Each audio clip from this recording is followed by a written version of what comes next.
ஒரு காலத்தில் வேலுவின் பண்ணையில் திறமை கொண்ட ஒரு சிறிய எலி இருந்தது. எல்லோரும் திறமைக்கு பயந்தார்கள். ஆனால் அவன் மிகவும் மென்மையானவன்.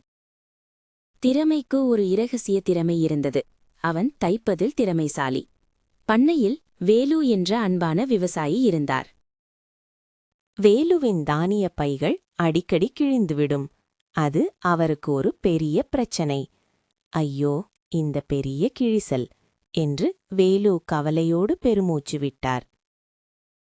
திறமை ஒரு மரத்தூணின் மேலிருந்து வேலுவின் கவலையை பார்த்தான். அந்த கிழிசலை அவன் பார்த்தான். சிறிய உதவியால் சரி செய்ய முடியும் என்று நினைத்தான். திறமை இரவில் வேலையைத் தொடங்க முடிவு செய்தான். நிலவு வெளிச்சத்தில் அவன் தனது கருவியைக் கொண்டு தானிய கொட்டகைக்குள் நுழைந்தான். கிழிந்த பையை அவன் கண்டுபிடித்தான். அது கடினமான வேலையாக இருந்தது. அவன் ஒரு துளையில் ஊசியை நுழைத்தான்.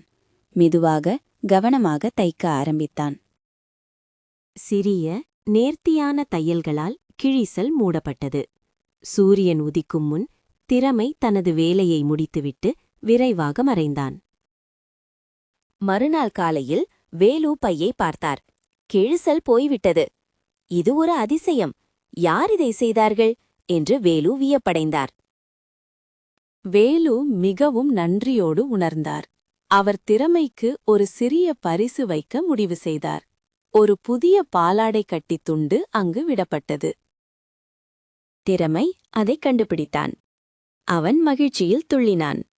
இனிமேல் திறமை இரவில் பல பொருட்களுக்கு உதவ ஆரம்பித்தான். வேலுவின் பழைய சட்டை கிழிந்திருந்தது. திறமை அதை சரி செய்தான். வேலுவின் தோட்டக் கையுறைகளும் புதுப்பிக்கப்பட்டன. வேலுவுக்கு இந்த இரகசிய உதவியாளர் யார் என்று தெரியவில்லை. ஆனால் அவர் புன்னகைத்தார்.